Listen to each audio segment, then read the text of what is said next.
From McKinsey to Pepsi, to Reckitt and now Starbucks, Laxman Narasimhan has seen a steaming rise to the top of an iconic American brand.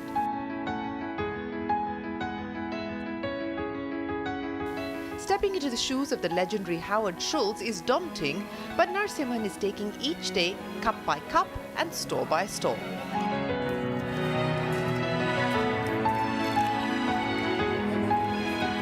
Almost a year in, he's stirring up his strategy to make Starbucks even more global, doubling down on digitization and ensuring that the iconic coffee chain becomes much more of a lifestyle brand.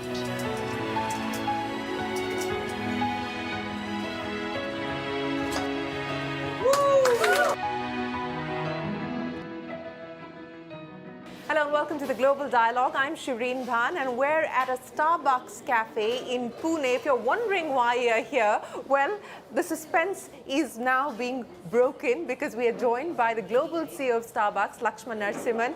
Pune boy, Laxman, thanks very much for joining us here on CNBC-TV18. And this is really a special homecoming for you, isn't it? Oh, it is actually. Thank you for coming here. Thank you for coming to my hometown. Thank you for coming to my home store. The Koregaon Park store is about 500 meters from where my mother taught as a primary school teacher, and it's less than a kilometer from where I grew up.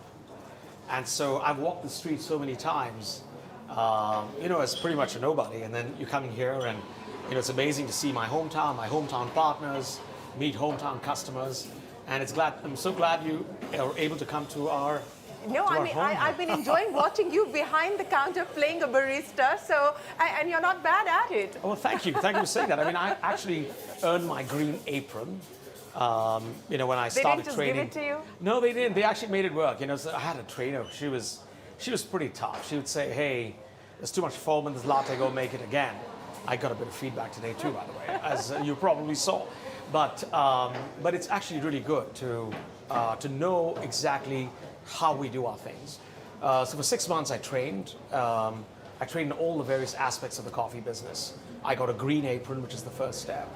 And 2 weeks ago I got a black apron because we've been working on knowledge all the way through. I've been working in stores half a day a month because our life is in these stores. It's with these partners. It's why I work. And so it's important to keep that going and to stay really connected to the team at the front line. I want to understand from you, you've been doing this immersion exercise now for the past 8 months that you've been at Starbucks. But how do you cope with the baggage of expectations? How do you cope with the inevitable comparisons? You're at an American iconic institution, Starbucks, and you replace an iconic global CEO, Howard Schultz. How do you deal with that? Well, the first thing you've got to appreciate and acknowledge is the fact that Howard is iconic, the fact that he's a tremendous entrepreneur. And he's redefined the way the world drinks coffee, and you've got to pay respect to it. Coming of Asian origin, that's actually easy to do. When I was first interviewed about this immersion program, and a journalist asked me, how could you agree to a 6-month immersion? I looked at her and I said, it's really interesting the way you worded that question. Is it how could you do this immersion program for 6 months? Or why was this immersion 6 months long? I said, if you were Asian, you might have asked the question differently. You would have said, why was this immersion program only 6 months long? There's one simple word that changes, in fact, the perspective that you have around why you do this. I learned a lot from Howard, but you also appreciate that I'm different. And if you start looking at the complementary skills that I bring, that's what I'm going to bring to the brand. I deeply appreciate the brand. I know what it stands for, and it stands for human connection. It stands for ensuring that people have a place where they can belong, where they can bring joy, where the craft of coffee gives customers the results that they want, and we have the courage to keep innovating in the business. Those are our fundamental values. So as we were doing this, Howard and I had a long conversation about the company, and we said, you know what? We've built this company. It's now 51 years old. We think the headroom for this company is really quite large. It's time for us to refound this company. And that's what my leadership team and I have done over the last year. We have refounded the company. You go back to the mission of the company. The mission of the company that Howard had was a mission of, inspire and nurture the human spirit, one cup, one person, one neighborhood at a time. Tremendous mission, but it was written before the iPhone. And as you look at what's going on with the way customers are evolving, my leadership team and I, we worked with thousands of partners around the world, and we wanted to do something that gave the power of this cup to the barista. Because really, that's where it happens. And so our mission celebrates the past and evolves the company to the future. And it is this: with every cup, with every conversation, with every community, we nurture the limitless possibilities of human connection. So the barista, when they hand the cup, they're having a conversation with you, either physically or we do it digitally. The community is beyond just the neighborhood. What we're doing is we're essentially uncovering what the limitless possibilities of us connected with each other. So the mission itself is different. You know, you're talking about limitless possibilities and limitless opportunities. Let me ask you that in the context of where you see this business now growing. You've put together a triple shot strategy for Starbucks, which involves cost savings, but it also involves accelerating your expansion plans around the world. What are you prioritizing today? And as you look at this world, in your words, with limitless possibilities, what is the role that you see Starbucks playing? So first of all, you know, as I said, this is an iconic brand, and it's a brand that is founded on this idea of human connection. It is a brand that is founded on this idea that even in a polarized world, you have the ability to create a third place, a place where people can come and feel belonging, feel joy, and essentially advance the conversation forward. You know, with the ability to converse, to connect. And so that is at the heart of what this company is. So given that that company is there, and given this is a business that's founded on kindness and joy, it's an iconic brand that needs to be celebrated. So we're not a political organization. You know, we're not a, you know, we don't fund governments, or, you know, we strongly are opposed to hate speech. You know, we completely decry, you know, the weaponized speech that exists in many places. And there's all kinds of rumors of who we are and what we're about. But the fact is that, you know, we strongly reject violence against the innocent. What we are about is we're about pro-belonging, pro-joy, pro-kindness. That's what this brand is about. So given that's what the brand is about, and we look at the world, you know, I worked in stores around the world. I could see society through the windows of our stores. And it's interesting when you go to the US and you see, you know, a more polarized society. You come to Europe and you see a highly more multicultural customer base as well as partner base. I go to Japan and I see older customers coming in with their even older parents in the afternoon to share coffee. You go to China and you see this amazing ambition that the youth have. We as a brand play a real role, a role of providing that the world's third place. To that end, we said this triple shot and reinvention was about, first, it's about elevating the brand. Get the brand, take it even better.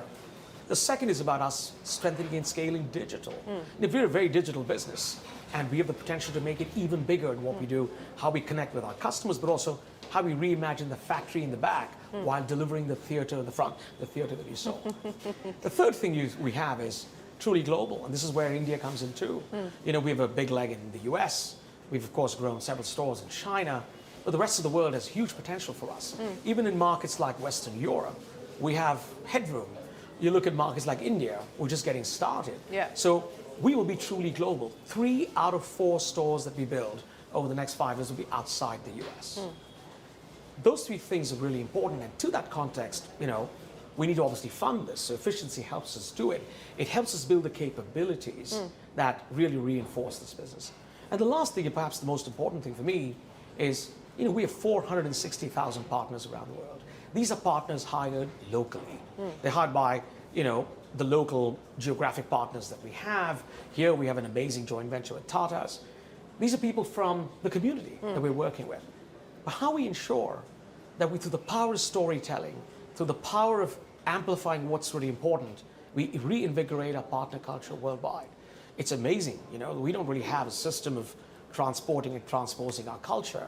But you go to Mexico, or you go to Holland, or you go to, you know, Japan, or you come here to India, it actually feels very similar. So that's what triple shot reinvention is.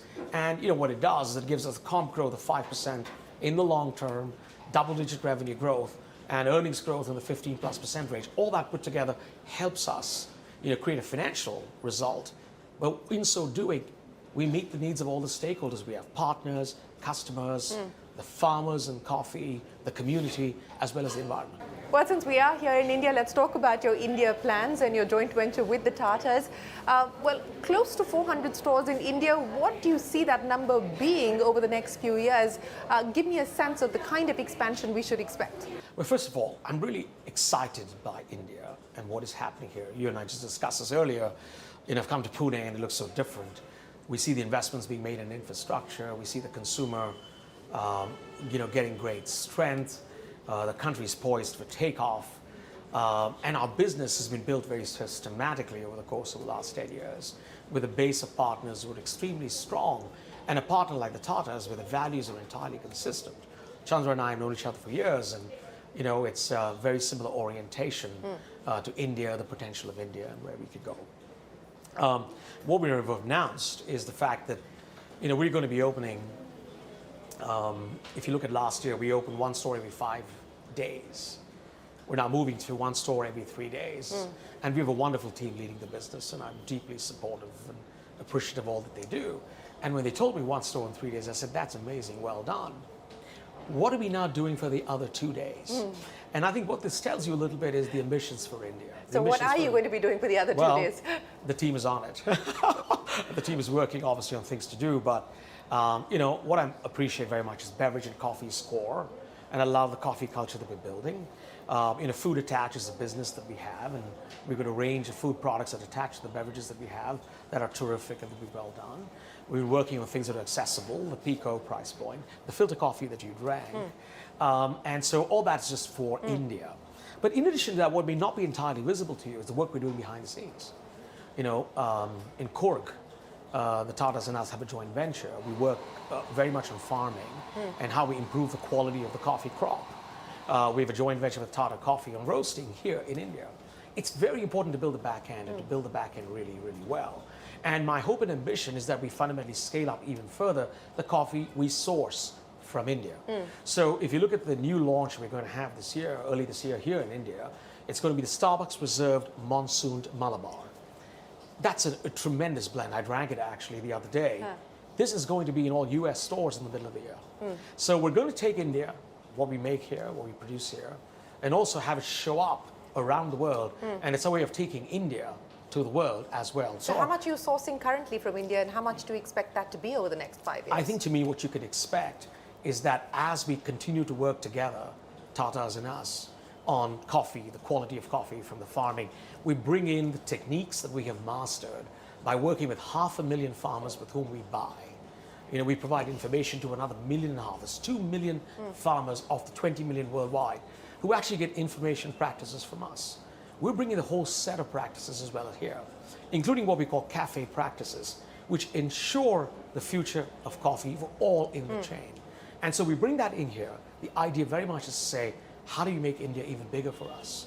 And clearly India is a tea drinking culture too. So there's things we do with tea around the world. So I'm really hopeful that what we can do is fundamentally change the equation about how we take India to the world through Starbucks. So what is that going to mean in terms of incremental investments here in India, whether it is to beef up your store plans or it is to enhance procurement? What is it going to mean in terms of the kind of money that you are going to invest in India over the next few years? We have a very long-term view to investment and returns.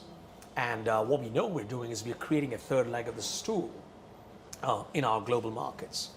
As far as India is particularly concerned, the team knows that the brand and how we deliver the brand is really very important. The values are super critical for us. And with that, the team is essentially working on a plan, continuing to build the plan we already have to ensure that we get the kind of returns in the long term that we will get. But with opportunities, we will invest, and you can expect in India that we will invest. So where would you see India in the global pecking order when it comes to revenue contribution to Starbucks? I mean, the lion's share still is the US and China today, but what do you see over the next 5 to 10 years in terms of India's contribution? Well, China's 10 or less than 10% of the overall revenues for us globally. The US is obviously a lion's size of it, but we actually have a lot of other markets. We're in 86 countries. You've got to recognize the potential of the headroom we have in all of them as we build out this third leg of the stool. India's at about 400 stores, but we have 38,000 stores globally. Our plan is to get to 55,000 stores over the course of the next 5 years, with 3 out of the 4 stores being outside of the US. India will also have a big role in this.